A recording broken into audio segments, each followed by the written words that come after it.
100만 원에 데려가. 나야 땡큐지. 이 여편네 그 돈이면 남는 장사지. 아깝지도 않아. 남편의 목소리는 비아냥거림으로 가득했습니다.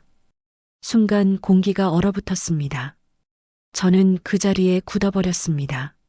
30년을 함께 산 아내를 100만 원에 파는 남자. 그게 제 남편이었습니다.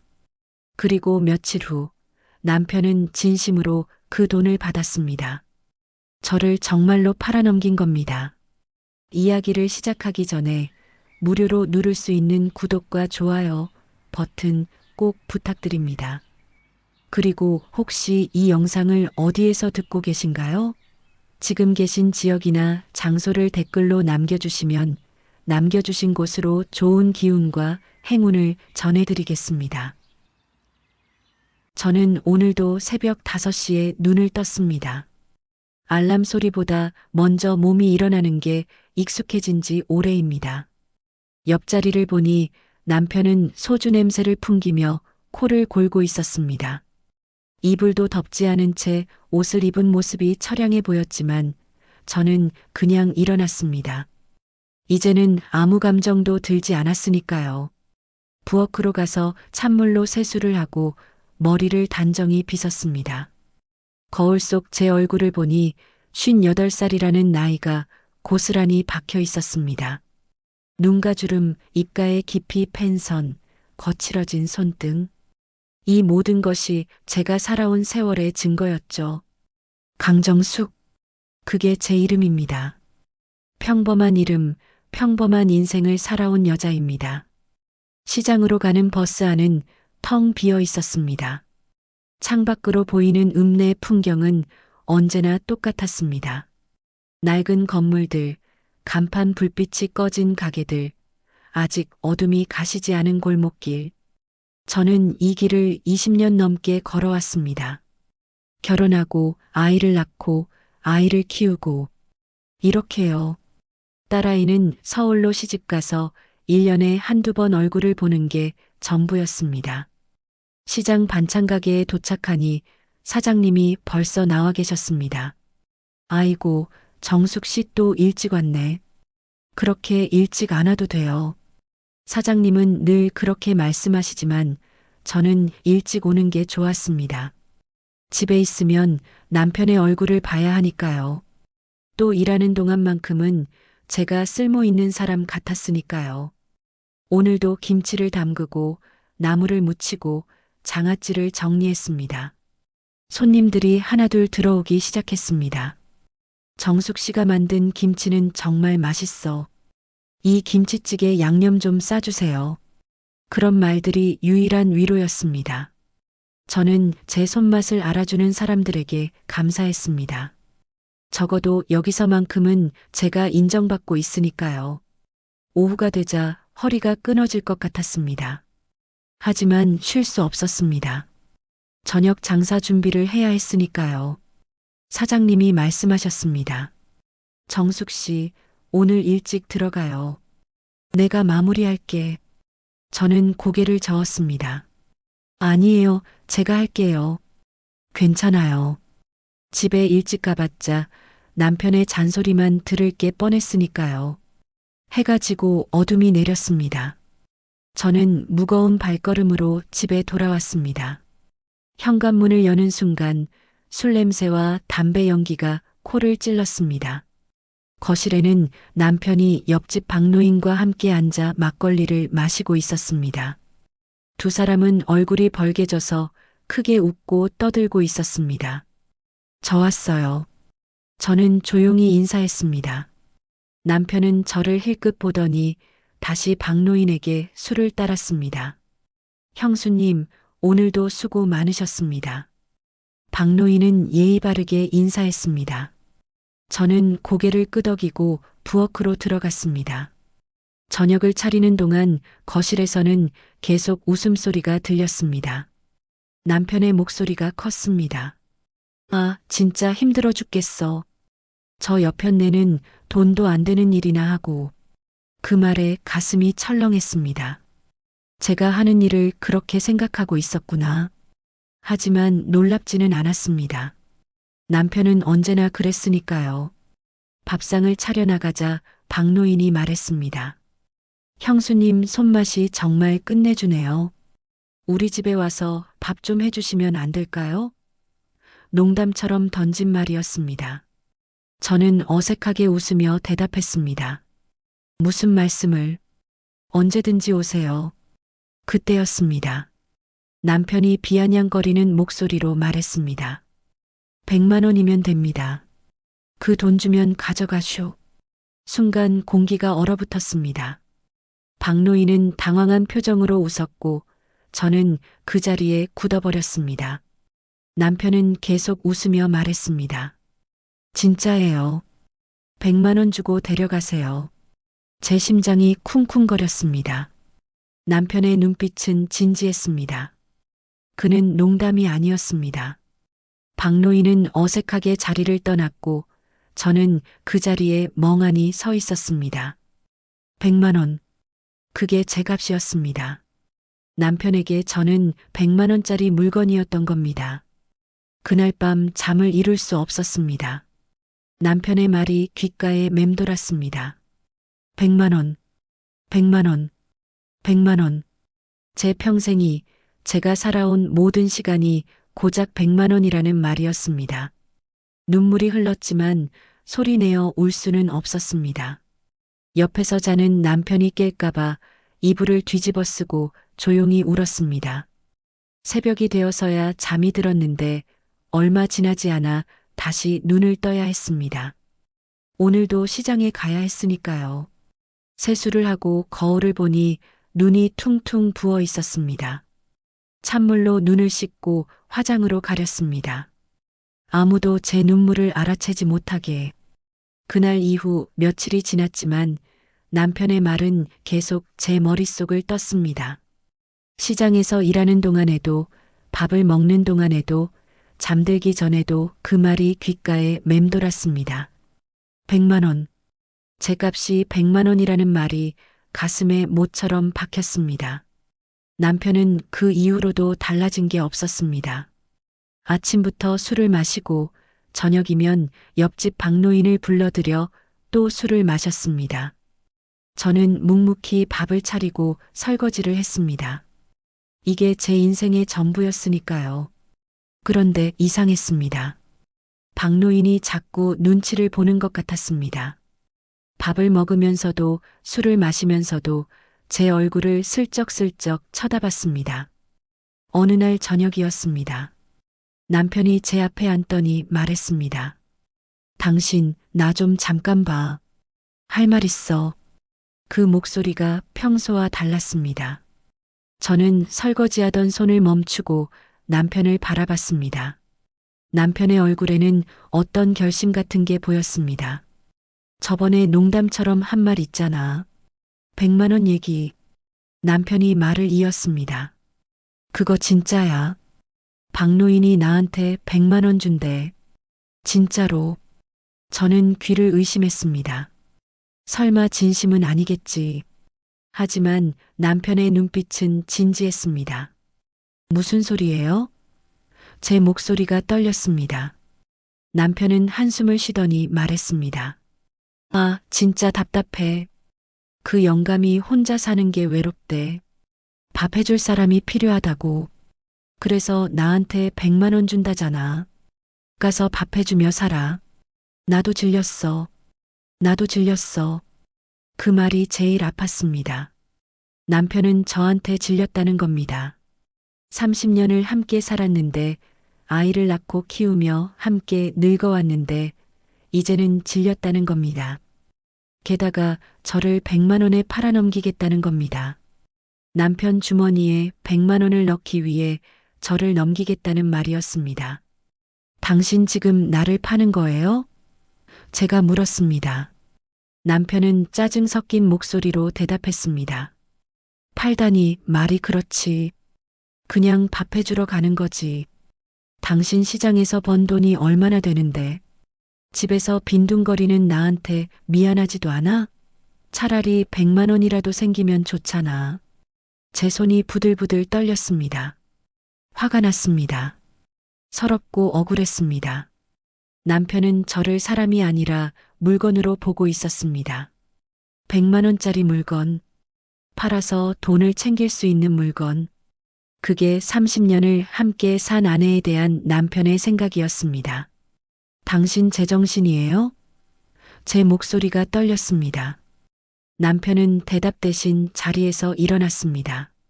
내일 박노인이 돈 가져온대. 그때가 준비해. 그리고는 방으로 들어가 버렸습니다. 저는 그 자리에 멍하니 서 있었습니다. 그날 밤 저는 잠을 이룰 수 없었습니다. 천장을 바라보며 생각했습니다. 제 인생이 뭐였나? 25에 결혼해서 33년을 살았습니다. 남편을 위해, 아이를 위해, 가족을 위해 살았습니다. 제가 원하는 건 단 한 번도 해본 적이 없었습니다. 그저 주어진 삶을 살았을 뿐입니다. 그런데 이게 끝이었습니다. 100만 원에 팔리는 것. 새벽 4시쯤 되었을 때 저는 결심했습니다. 나가자. 이대로 당하고만 있을 순 없다. 남편이 100만 원 받고 저를 팔겠다면 차라리 내가 먼저 나가겠다. 이런 모욕을 당하며 사느니 차라리 혼자 사는 박노인 집에서 밥이나 해주는 게 낫겠다는 생각이 들었습니다.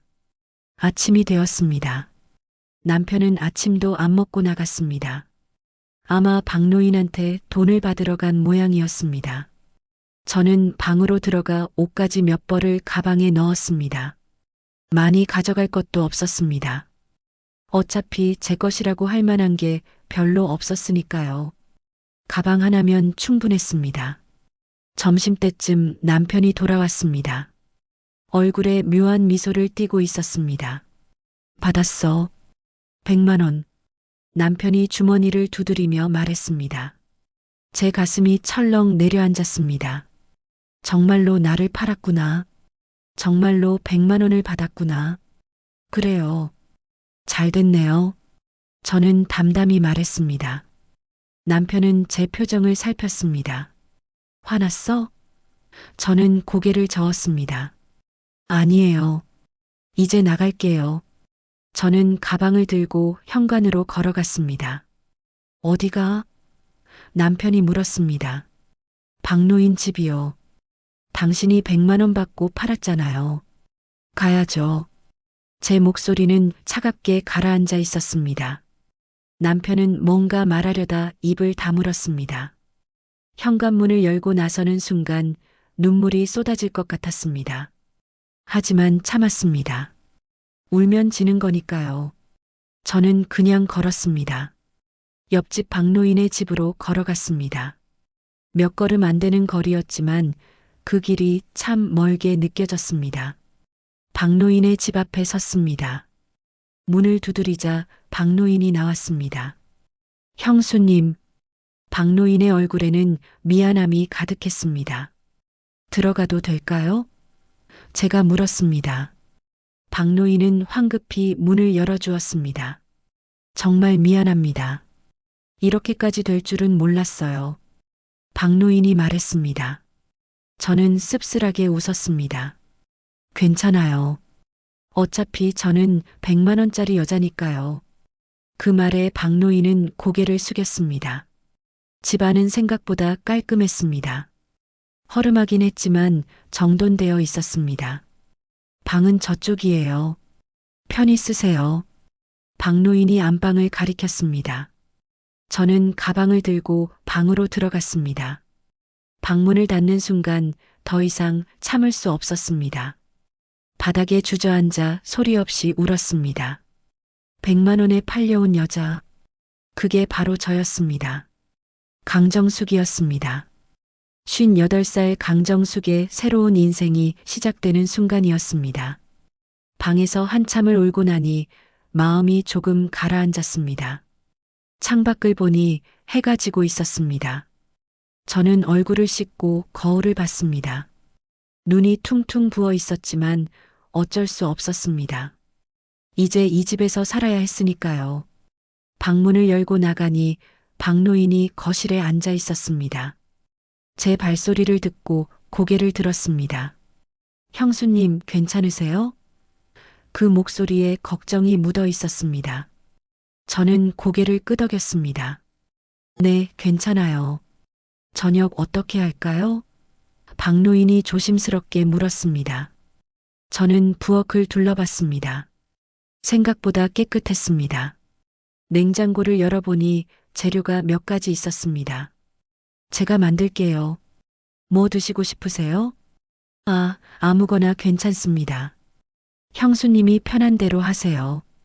박노인은 어색하게 웃었습니다. 저는 냉장고에 있는 재료로 김치찌개를 끓이기 시작했습니다.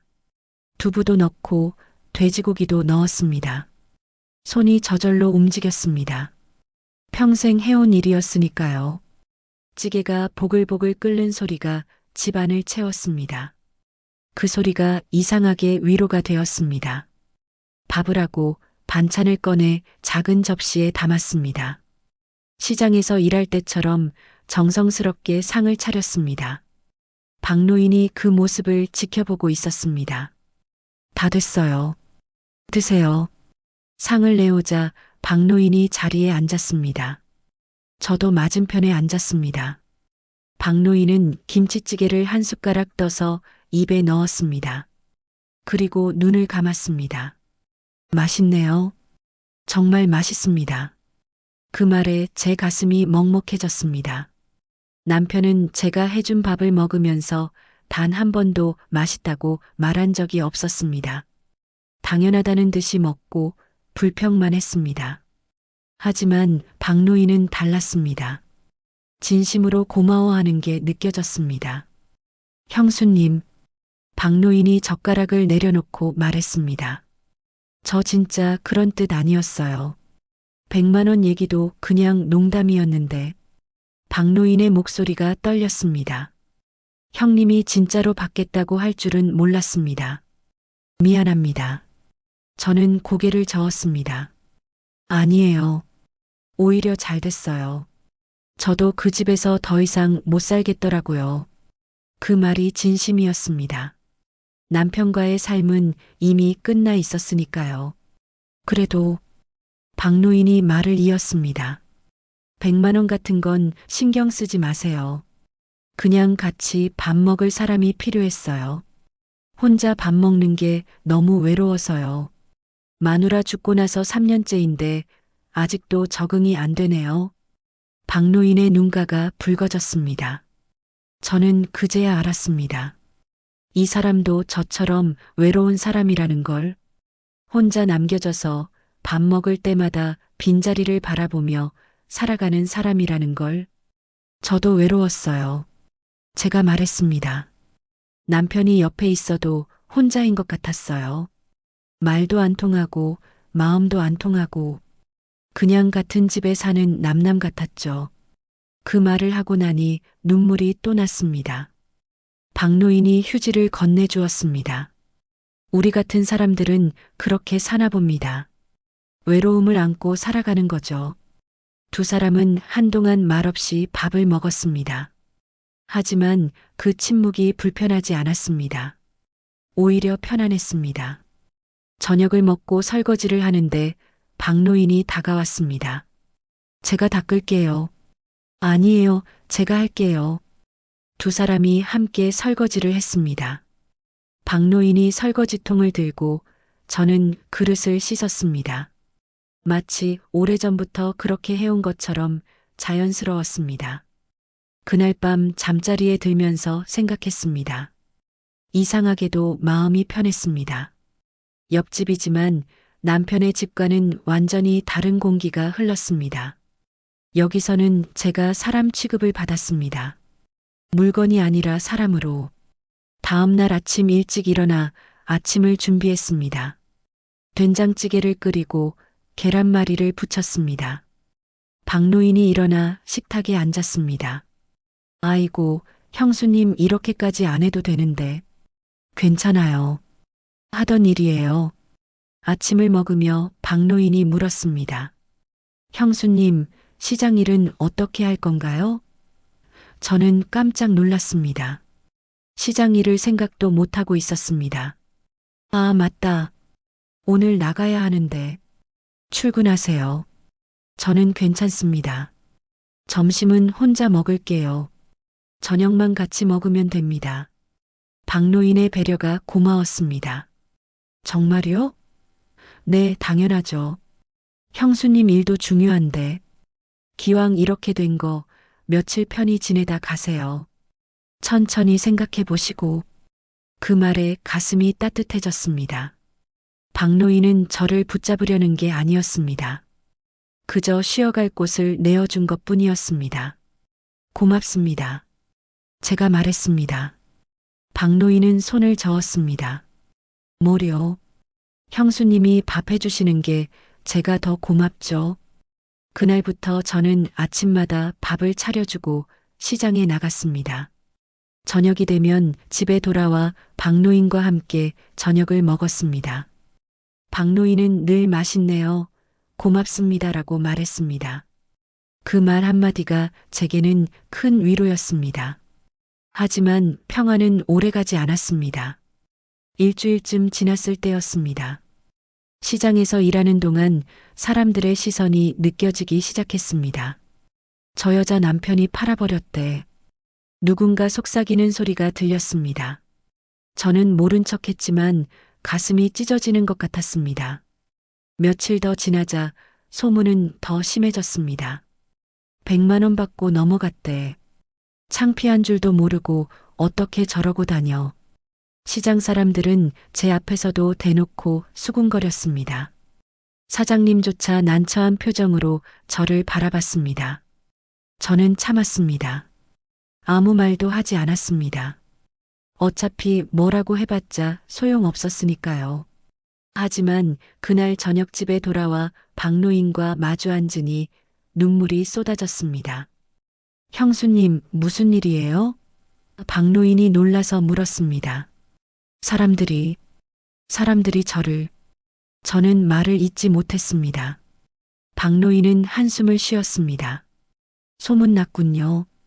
형님이 술 먹고 떠들었나 봅니다. 그 말에 저는 더 울었습니다. 남편은 저를 팔고도 모자라서 소문까지 낸 겁니다. 신경 쓰지 마세요.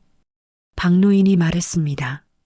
세상은 다 자기 기준으로 욕하지요. 우리가 뭘 잘못했습니까? 그 따뜻한 말이 유일한 위로였습니다. 다음 날 시장에 나가니 분위기가 더 싸늘했습니다.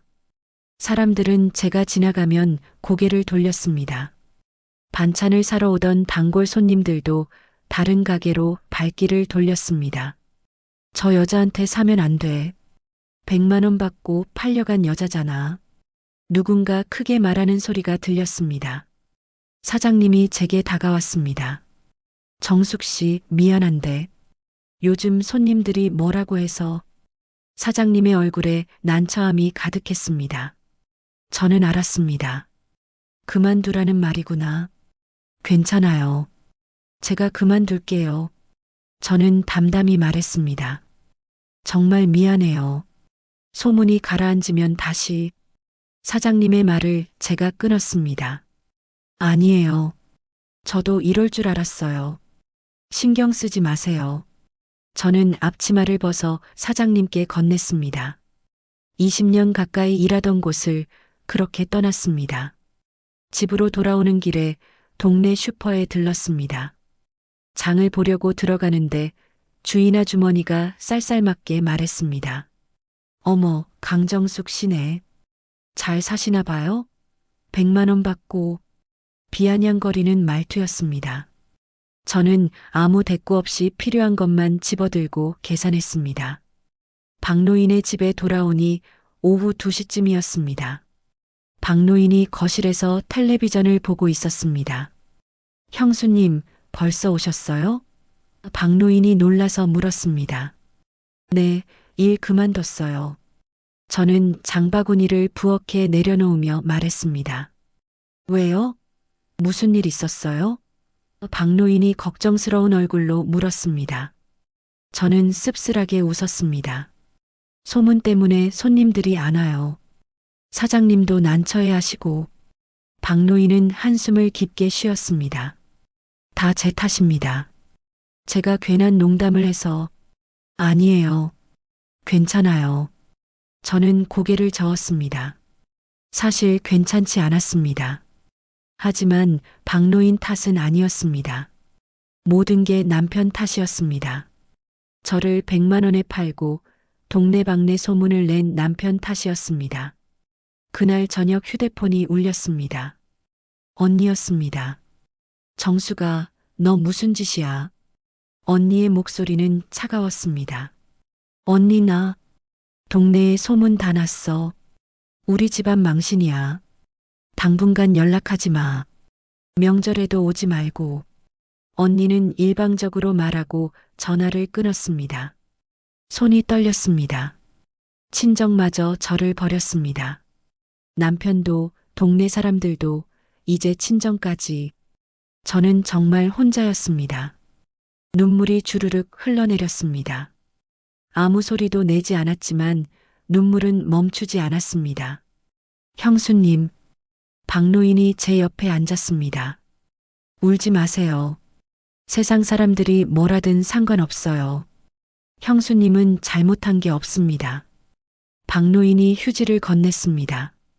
저는 고개를 숙인 채 울었습니다. 왜 저만 이렇게 살아야 해요?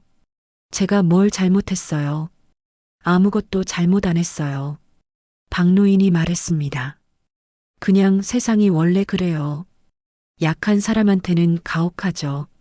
하지만 형수님은 강한 사람이에요. 이겨낼 수 있어요. 그 말이 위로가 되었습니다. 적어도 이 사람만큼은 제 편이었으니까요. 며칠이 지났습니다. 저는 집 안에만 있었습니다. 밖에 나가면 사람들의 시선이 무섭고 수군거리는 소리가 들릴 것 같았습니다. 박노인은 그런 저를 이해해 주었습니다. 천천히 쉬세요. 마음 추스를 때까지. 그 말이 고마웠습니다. 하지만 이상한 일이 생기기 시작했습니다. 박노인이 자주 기침을 했습니다. 처음에는 가벼운 감기려니 했습니다. 약 드세요. 제가 약국 다녀올게요. 저는 약을 사다 드렸습니다. 박노인은 약을 먹었지만 기침은 멈추지 않았습니다. 일주일쯤 지났을 때 박노인의 얼굴이 누렇게 변했습니다. 어디 아프세요? 제가 물었습니다.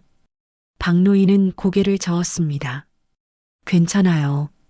그냥 좀 피곤한가 봐요. 하지만 괜찮아 보이지 않았습니다. 밥도 제대로 못 드시고 자주 누워 계셨습니다.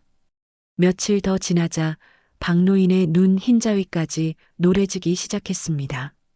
황달이었습니다. 이거 병원 가셔야 해요. 제가 말했습니다. 박노인은 손을 흔들었습니다. 괜찮아요. 그냥 좀 쉬면. 하지만 저는 포기할 수 없었습니다. 어느 날 저녁이었습니다. 밥상을 차리는데 박노인이 거실에서 신음소리를 냈습니다. 평소와 다른 소리였습니다. 뭔가 고통스러운 신음이었습니다. 저는 황급히 거실로 달려갔습니다. 박노인이 소파에 앉아 배를 감싸 쥐고 있었습니다. 얼굴이 창백했습니다. 온몸에 식은땀이 흘렀습니다. 괜찮으세요? 제가 물었습니다. 박노인은 고개를 흔들며 신음했습니다. 배가 너무 아파요. 병원 가야 해요. 지금 당장. 저는 박노인을 부축해 일으켰습니다. 박노인은 거의 서지도 못했습니다. 저는 택시를 불렀습니다. 읍내 종합병원까지 30분이 걸렸습니다. 그 시간이 영원처럼 길게 느껴졌습니다. 응급실에 도착하자 의사들이 박노인을 데리고 들어갔습니다. 저는 밖에서 기다렸습니다. 1시간, 2시간이 지났습니다. 발을 동동 구르며 기다리는데 의사가 나왔습니다. 보호자세요? 저는 고개를 끄덕였습니다. 검사 결과가 좋지 않습니다. 의사의 표정이 무거웠습니다. 간암입니다. 그것도 말기예요. 황달이 심하고 복수도 차 있습니다. 제 귓가가 웅웅거렸습니다. 간암, 말기. 그 단어들이 머릿속에서 맴돌았습니다. 그게 무슨 저는 말을 잇지 못했습니다. 이제 시간이 얼마 안 남았네요. 길어야 서너 달 정도. 의사의 말이 계속 이어졌지만 저는 아무것도 들리지 않았습니다. 세상이 멈춘 것 같았습니다. 박노인이 죽는다는 말이었습니다. 저를 유일하게 따뜻하게 대해준 이 사람이 곧 떠난다는 말이었습니다. 병실로 들어가니 박노인이 침대에 누워 있었습니다. 제 발소리를 듣고 고개를 돌렸습니다. 형수님, 들으셨죠? 박노인이 씁쓸하게 웃었습니다. 저는 고개를 끄덕이며 눈물을 흘렸습니다. 왜요? 왜 하필? 괜찮아요. 박노인이 말했습니다. 이미 알고 있었어요. 몇 달 전부터 아팠거든요. 검사받기가 무서워서 미뤘는데 박노인의 목소리가 떨렸습니다. 그래도 형수님 덕분에 마지막이 외롭지 않아서 다행입니다. 저는 박노인의 손을 꼭 잡았습니다. 포기하지 마세요. 치료받으면 괜찮아질 거예요. 하지만 박노인은 고개를 저었습니다. 이미 늦었어요. 의사 말 들었잖아요. 박노인의 눈가에도 눈물이 맺혔습니다. 박노인은 입원 후 일주일 만에 퇴원했습니다. 의사는 말했습니다. 집에서 편히 계시는 게 나을 것 같습니다. 이제 할 수 있는 게 별로 없어요. 그 말은 곧 죽음을 기다리라는 뜻이었습니다. 저는 박노인을 부축해 집으로 돌아왔습니다. 집에 돌아온 박노인은 점점 말수가 줄었습니다. 예전처럼 맛있네요. 고맙습니다라는 말도 뜸해졌습니다. 밥상 앞에 앉아도 몇 술만 뜨고는 배불러요라며 수저를 놓았습니다. 저는 그런 박노인을 보며 가슴이 찢어지는 것 같았습니다. 억지로라도 좀 드세요. 힘을 내셔야죠. 제가 말했습니다. 박노인은 고개를 저었습니다. 형수님, 이제 그만해도 돼요. 저도 알아요. 저 얼마 안 남은 거. 그러니 형수님도 그만 집으로 돌아가세요. 그 말에 저는 울컥했습니다. 그런 말씀 마세요. 아직 시간 있어요. 하지만 박노인의 몸은 하루가 다르게 나빠졌습니다. 배는 복수 때문에 불러왔고 얼굴은 점점 더 노래졌습니다. 거동도 힘들어져서 화장실 가는 것조차 제가 부축해야 했습니다. 미안합니다, 형수님. 이렇게까지 폐를 끼치게 되다니. 박노인이 말했습니다. 무슨 말씀을 그렇게 하세요? 당연한 일이에요. 저는 박노인을 깨끗이 씻겨드리고 편한 옷으로 갈아입혔습니다. 마치 아이를 돌보듯이 박노인은 그런 제 손길에 눈물을 흘렸습니다. 형수님, 정말 고맙습니다. 마지막이 이렇게 따뜻해서.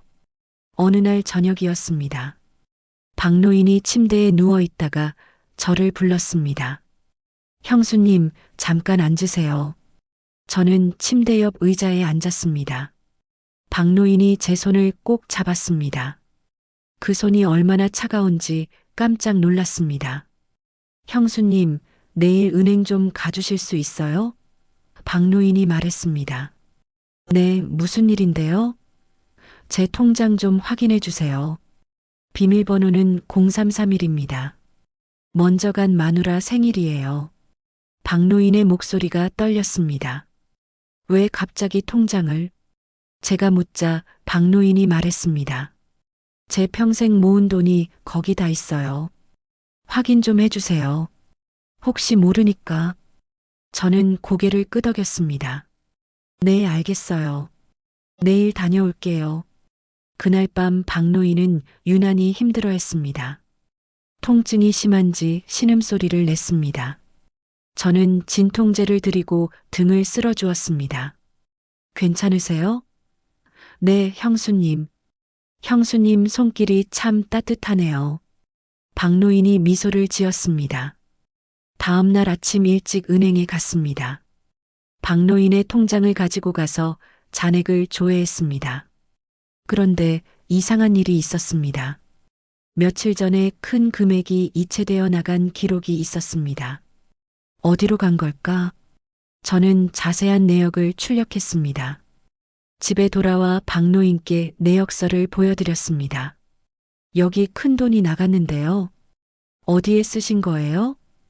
박노인은 잠시 침묵하다가 말했습니다. 나중에 알게 될 거예요. 그 말이 무슨 뜻인지 몰랐지만 더 묻지 않았습니다. 며칠이 지났습니다. 박노인의 상태는 더욱 악화되었습니다. 잠을 자는 시간이 길어졌고 깨어 있을 때도 의식이 흐릿했습니다. 저는 곁을 떠나지 않았습니다. 밤새 깨어 박노인을 지켰습니다. 어느 날 새벽이었습니다. 박노인이 눈을 떴습니다. 형수님, 네, 깨셨어요? 저는 박노인의 손을 잡았습니다. 형수님, 제가 드리고 싶은 말이 있어요. 박노인의 목소리는 거의 들리지 않을 정도로 작았습니다. 형수님은 100만 원짜리 여자가 아니에요. 누구보다 귀한 사람이에요. 세상이 뭐라 하든 형수님은 당당하게 사세요. 박노인의 눈에서 눈물이 흘렀습니다. 약속해 주세요. 사람답게 살겠다고. 약속할게요. 제가 울먹이며 말했습니다. 꼭 사람답게 살게요. 박노인은 미소를 지었습니다. 고맙습니다. 형수님 덕분에 제 마지막이 외롭지 않았어요. 그리고 천천히 눈을 감았습니다. 잠깐만요. 제가 소리쳤습니다. 하지만 박노인은 대답이 없었습니다. 저는 박노인을 흔들었습니다. 일어나세요. 아직 할 말이 많아요. 하지만 박노인은 조용히 잠들어 있었습니다. 영원히. 저는 박노인을 안고 울었습니다. 얼마나 울었는지 모릅니다. 해가 뜨고 창밖이 밝아졌습니다. 저는 정신을 차리고 장례식장에 전화했습니다. 그리고 박노인의 친척들에게 연락했습니다. 박노인에게는 딸이 하나 있었는데 미국에 살고 있었습니다. 장례식장에서 박노인을 모셨습니다. 빈소를 차리고 영정사진을 놓았습니다. 사진 속 박노인은 환하게 웃고 있었습니다. 저는 그 사진을 보며 또 울었습니다. 이제 정말 혼자구나. 제 편이었던 유일한 사람이 떠났구나. 장례식장 책상 위에 봉투 하나가 놓여 있었습니다. 제 이름이 적혀 있었습니다. 저는 봉투를 열었습니다. 안에는 통장 사본 한 장과 메모지가 들어 있었습니다. 통장을 보는 순간 저는 숨이 멎었습니다. 잔액이 2억 3천만 원이었습니다. 제 이름으로 된 통장이었습니다. 그리고 메모지에는 박노인의 글씨로 이렇게 적혀 있었습니다. 형수님, 이 돈은 당신이 사람답게 살라고 주는 돈입니다. 세상 누구도 당신 값을 다시 매기지 못하게 하세요. 당당하게 사세요. 박철수 올림. 저는 통장을 끌어안고 소리내어 울었습니다. 이게 무슨 일인가? 박노인은 저를 위해 평생 모은 돈을 모두 주신 겁니다. 100만 원에 팔려온 여자에게, 세상이 손가락질하던 여자에게 모든 걸 주신 겁니다. 그 돈은 대가가 아니었습니다. 해방이었습니다. 박노인은 저에게 새로운 인생을 살 수 있는 열쇠를 준 겁니다. 100만 원의 값으로 짓눌렸던 제게 진짜 값을 찾아주신 겁니다. 저는 영정사진을 바라보며 속삭였습니다. 고맙습니다. 정말, 정말 고맙습니다. 장례식은 조용히 치러졌습니다. 박노인의 딸이 미국에서 왔지만 장례도 보지 못한 채 이틀 만에 다시 떠났습니다. 아버지랑 연락도 안 하고 지냈는데 딸은 미안한 얼굴로 말했습니다. 아버지 마지막까지 돌봐주셔서 감사합니다. 그 말을 남기고 공항으로 떠났습니다. 장례를 마치고 집에 돌아온 저는 빈 거실을 바라보았습니다. 박노인이 앉아 계시던 소파가 텅 비어 있었습니다. 식탁도 부엌도 모든 게 너무 조용했습니다. 저는 그 침묵 속에서 박노인이 남긴 통장을 꺼내 들었습니다. 2억 3천만 원. 평생 모은 돈을 저한테 주셨습니다. 왜일까요? 저는 그저 밥을 해드렸을 뿐인데 박노인은 왜 이 큰 돈을 저한테 남기신 걸까요? 메모를 다시 읽었습니다. 사람답게 살라고 주는 돈입니다. 그 말이 가슴에 와닿았습니다. 은행 서류를 다시 살펴봤습니다. 이체 날짜는 박노인이 병원에 입원하기 이틀 전이었습니다. 그때 이미 아프셨는데 은행까지 가셔서 제 명의로 통장을 만들고 돈을 넣으신 겁니다. 이체 내역서에는 박노인의 서명과 담당 직원의 확인 도장까지 찍혀 있었습니다. 제 손이 떨렸습니다. 박노인은 돌아가시기 전에 제 인생을 바꿔주려 하셨던 겁니다. 100만 원에 팔려온 여자가 아니라 당당하게 살 수 있는 사람으로 만들어주려 하셨던 거였습니다. 눈물이 또 흘렀습니다. 고맙습니다. 정말 고맙습니다. 그날 밤 저는 처음으로 제 이름으로 된 통장을 품에 안고 잠들었습니다. 이건 제 인생의 시작이구나. 이제 저도 사람답게 살 수 있겠구나. 그런 생각을 하니 가슴이 두근거렸습니다. 두렵기도 했지만 동시에 희망이 보였습니다. 다음 날 아침 현관문을 두드리는 소리에 깼습니다. 누구일까? 문을 열자 남편이 서 있었습니다. 술 냄새가 진동했습니다. 뭐하러 왔어요? 제가 물었습니다. 남편은 저를 밀치고 안으로 들어왔습니다. 그 영감 죽었잖아. 남편이 말했습니다. 그래서 왔어. 그 영감 재산 다 내 거야.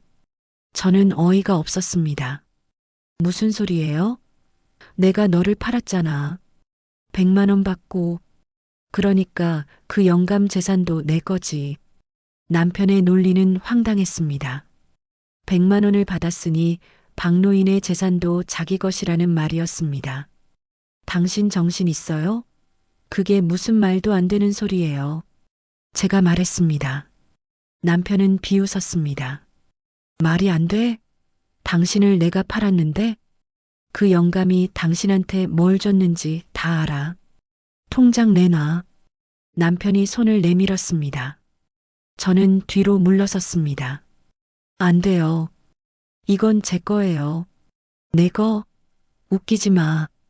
당신은 100만 원짜리 여자야. 그 이상도 이하도 아니라고. 그 말에 제 안에서 뭔가 꿈틀거렸습니다. 분노였습니다. 지금껏 참아왔던 모든 분노가 한꺼번에 치솟았습니다. 나가요. 지금 당장. 제 목소리가 떨렸습니다. 남편은 코웃음을 쳤습니다. 나가? 내가 왜? 여긴 제 집이에요.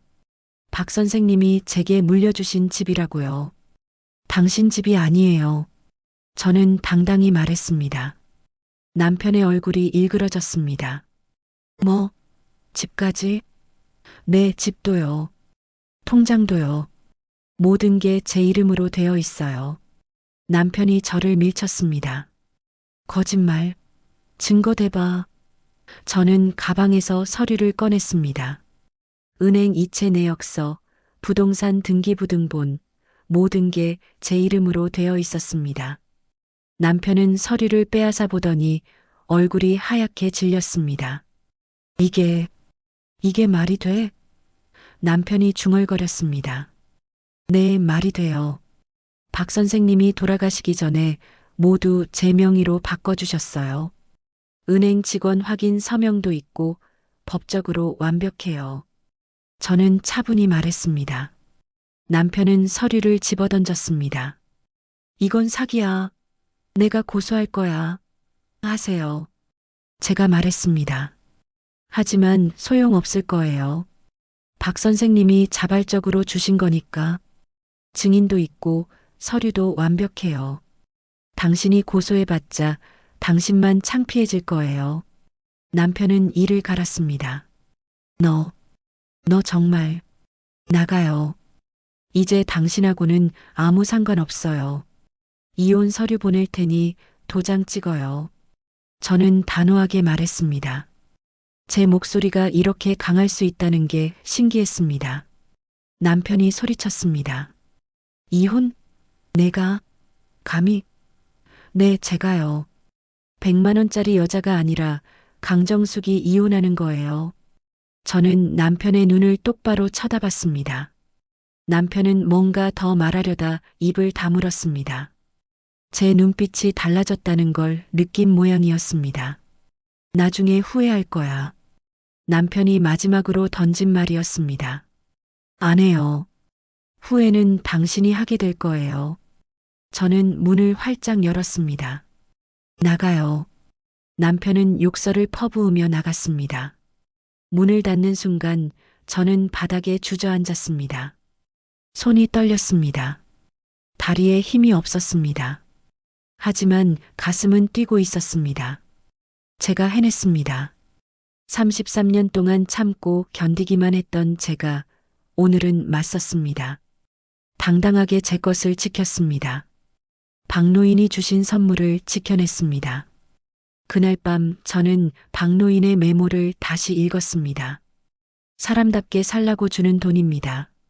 세상 누구도 당신 값을 다시 매기지 못하게 하세요. 이제 알았습니다. 박노인은 제게 돈을 남긴 게 아니었습니다. 살아갈 힘과 용기를 남긴 겁니다. 제 인생의 주인으로 살아갈 권리를 주신 겁니다.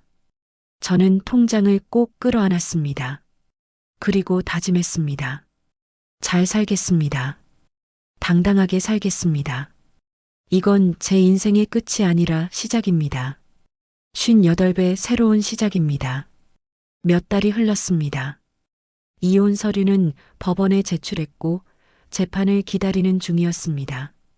남편은 계속 전화를 걸어왔지만 저는 받지 않았습니다. 차단했습니다. 이제 그 사람과는 끝이었으니까요. 저는 박노인이 남긴 돈으로 뭘 할까 고민했습니다. 그냥 가지고만 있을 수는 없었습니다. 박노인이 원하신 것은 제가 사람답게 사는 거였습니다. 당당하게 제 삶을 사는 거였습니다. 그러려면 일을 해야 했습니다. 시장을 지나가다가 목 좋은 곳에 가게가 임대 나온 걸 봤습니다. 시장 한복판이었습니다. 사람들이 제일 많이 지나다니는 자리였습니다. 예전 같았으면 꿈도 꾸지 못했을 곳이었습니다. 월세가 비쌌고 권리금도 만만치 않았으니까요. 하지만 지금은 달랐습니다.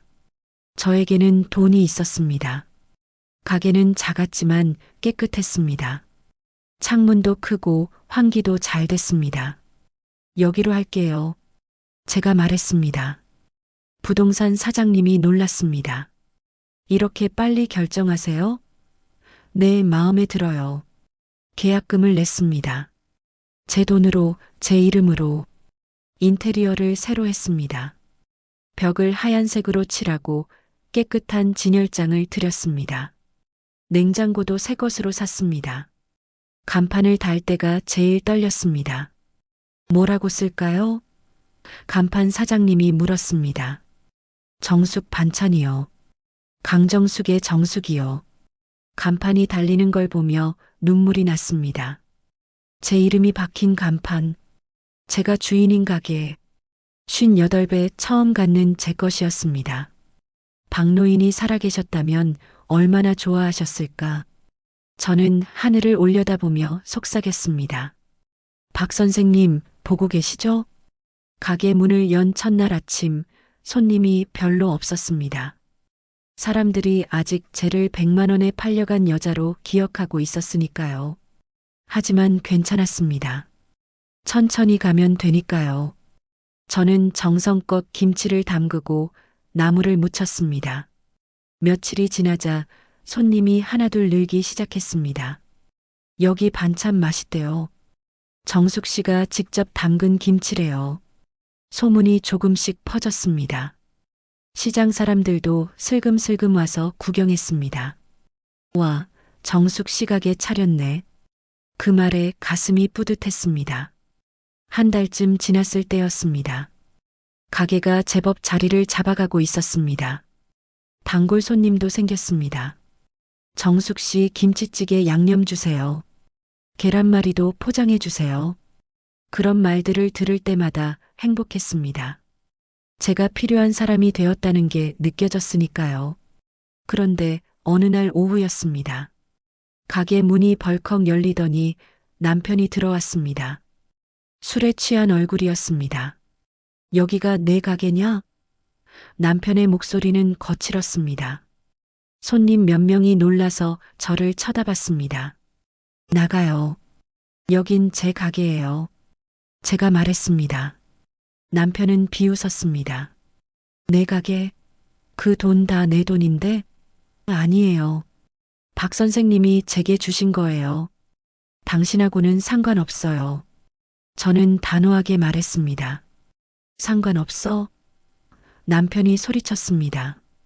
이게 다 누구 덕인데? 내가 너를 팔았으니까 이 돈이 생긴 거잖아. 그 말에 손님들이 수군거리기 시작했습니다. 누군가 휴대폰을 꺼내 영상을 찍기 시작했습니다. 남편은 진열대를 발로 찼습니다. 반찬통이 바닥에 떨어져 깨졌습니다. 다 부숴버릴 거야. 이건 다 내 거야. 남편이 미친 듯이 소리쳤습니다. 저는 남편을 막으려 했습니다. 하지 마세요. 그만해요. 남편이 저를 밀쳤습니다. 저는 뒤로 휘청거렸습니다. 비켜. 이건 내 덕분에 생긴 거라고. 남편은 계속 물건들을 집어던졌습니다. 김치통도 엎어졌고 반찬들이 바닥에 쏟아졌습니다. 가게가 순식간에 난장판이 되었습니다. 그때 저는 더 이상 참을 수 없었습니다. 그래요. 제가 소리쳤습니다. 당신 덕이에요. 100만 원에 저를 팔았던 그날 제 인생이 새로 시작됐으니까요. 가게 안이 조용해졌습니다. 손님들도 남편도 모두가 저를 쳐다봤습니다. 당신이 저를 100만 원짜리 물건으로 만들었죠. 하지만 박 선생님은 제게 진짜 값을 찾아주셨어요. 사람으로서의 값을요. 그래서 지금 여기 서 있는 거예요. 당당하게. 제 목소리는 떨렸지만 힘이 있었습니다. 남편은 분노에 차서 달려들었습니다. 저를 잡으려 했습니다. 하지만 손님 한 분이 남편을 막았습니다. 이러시면 안 됩니다. 다른 손님도 나섰습니다. 경찰 불러야겠어요. 누군가 신고 전화를 걸었습니다. 남편은 저를 향해 욕을 퍼부었습니다. 그 모든 장면이 가게 CCTV에 찍히고 있었습니다. 손님들의 휴대폰에도 녹화되고 있었습니다. 남편이 가게를 부수는 장면, 저를 밀치는 장면, 모든 게 증거로 남았습니다. 경찰이 도착했습니다. 무슨 일이십니까? 저는 차분하게 설명했습니다. 제 전 남편이에요. 이혼 재판 중인데 찾아와서 가게를 부쉈어요. 경찰은 남편을 제지했습니다. 일단 파출소로 가시죠. 남편은 끌려가면서도 소리쳤습니다. 이건 다 내 거야. 내가 받아야 할 돈이라고. 하지만 아무도 그 말을 믿지 않았습니다. 손님들이 제 편에 섰습니다. 정숙 씨가 정당하게 받은 거예요. 저 남자가 이상한 거예요. 경찰서에서 조사를 받았습니다. 저는 박노인이 남긴 서류를 모두 보여줬습니다. 이체 내역서, 증인 서명, 법적으로 완벽한 증거들이었습니다. 반대로 남편은 아무 증거도 없었습니다. 100만 원을 받은 건 사실이지만 박노인의 재산과는 무관했습니다. 경찰은 남편에게 접근금지 명령을 내렸습니다. 앞으로 강정숙 씨에게 100m 이내로 접근하면 체포됩니다. 가게나 집에도 가면 안 됩니다. 남편의 얼굴이 창백해졌습니다. 모든 게 끝났습니다. 저는 파출소를 나오며 깊은 숨을 쉬었습니다. 끝났습니다. 정말로 끝났습니다. 남편으로부터, 과거로부터, 100만 원짜리 여자라는 굴레로부터 저는 이제 자유였습니다. 진짜 자유였습니다. 시간이 흘렀습니다. 1년, 2년, 3년. 어느덧 5년이 지났습니다. 저는 여전히 시장에서 정숙 반찬을 운영하고 있습니다. 새벽 5시면 일어나 김치를 담그고 나물을 무치고 정성껏 반찬을 만듭니다. 하지만 예전과는 다릅니다. 이제는 제가 하고 싶어서 하는 일입니다. 가게는 생각보다 빨리 자리를 잡았습니다. 처음에는 소문 때문에 손님이 적었지만 맛으로 하나씩 입소문이 났습니다. 정숙 반찬 김치 진짜 맛있어. 여기 계란말이 최고야. 그런 말들이 쌓여서 지금은 하루에도 수십 명이 찾아옵니다. 시장 사람들의 시선도 달라졌습니다. 정숙 씨 대단해. 혼자서 저렇게 가게를 키워. 저 근성 좀 봐. 정말 대단하다니까. 예전에 저를 손가락질하던 사람들이 이제는 인정해 줍니다. 물론 아직도 뒤에서 뭐라 하는 사람도 있겠지만 이제는 신경 쓰지 않습니다. 작년에는 이혼도 정식으로 마무리됐습니다. 남편은 접근 금지 명령을 어기고 또 찾아왔다가 구속됐습니다. 법원은 제 손을 들어줬습니다. 이제 저는 완전히 자유입니다. 강정숙이라는 이름으로 온전히 제 인생을 사는 자유를 얻었습니다. 딸아이도 연락이 왔습니다. 엄마, 미안해. 그동안 몰라서. 딸은 울먹이며 말했습니다. 저는 괜찮다고 했습니다. 정말로 괜찮았습니다. 이제 저는 누구를 원망하지 않았으니까요. 딸은 가끔 시장에 들러 반찬을 사갑니다. 엄마 손맛 제일 좋아. 그 말이 참 좋습니다. 어느 날 오후였습니다. 가게에 낯선 남자가 들어왔습니다. 정장을 입고 명함을 꺼냈습니다. 안녕하세요. 저는 지역 케이블 방송국 PD입니다. 골목의 맛이라는 프로그램 하는데요. 저는 명함을 받아들었습니다. 여기 소문 많이 들었어요. 직접 담근 반찬이 정말 맛있다고. PD는 웃으며 말했습니다.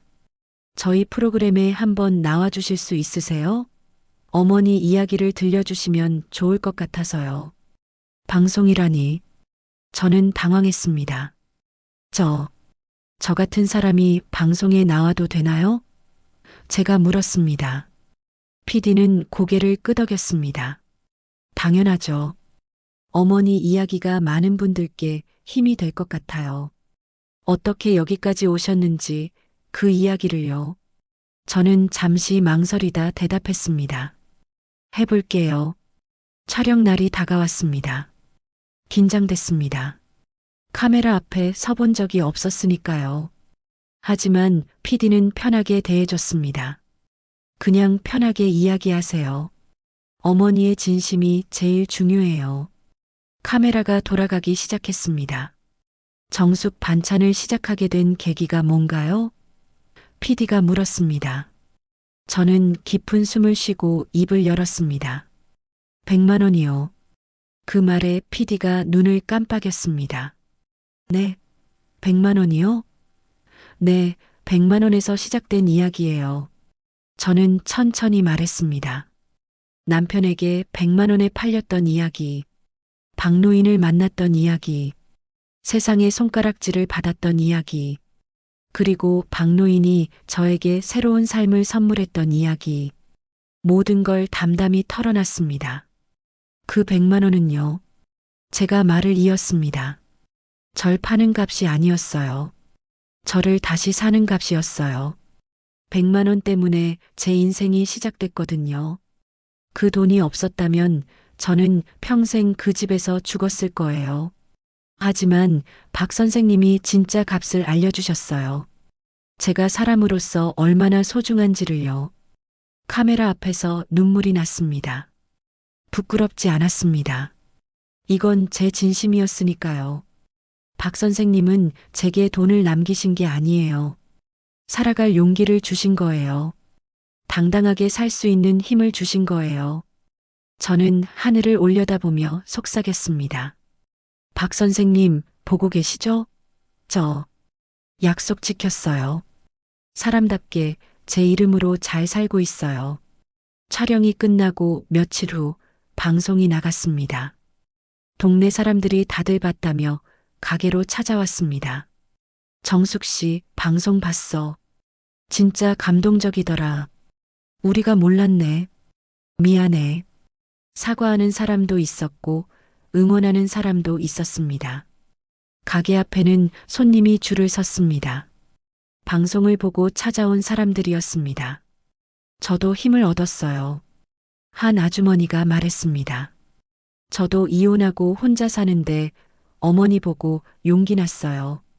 그 말에 제 가슴이 뜨거워졌습니다.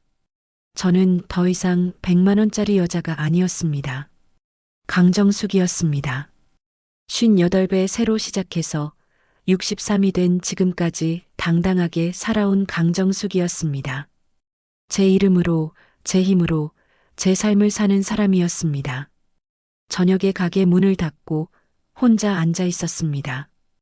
벽에 걸린 박노인 사진을 바라봤습니다.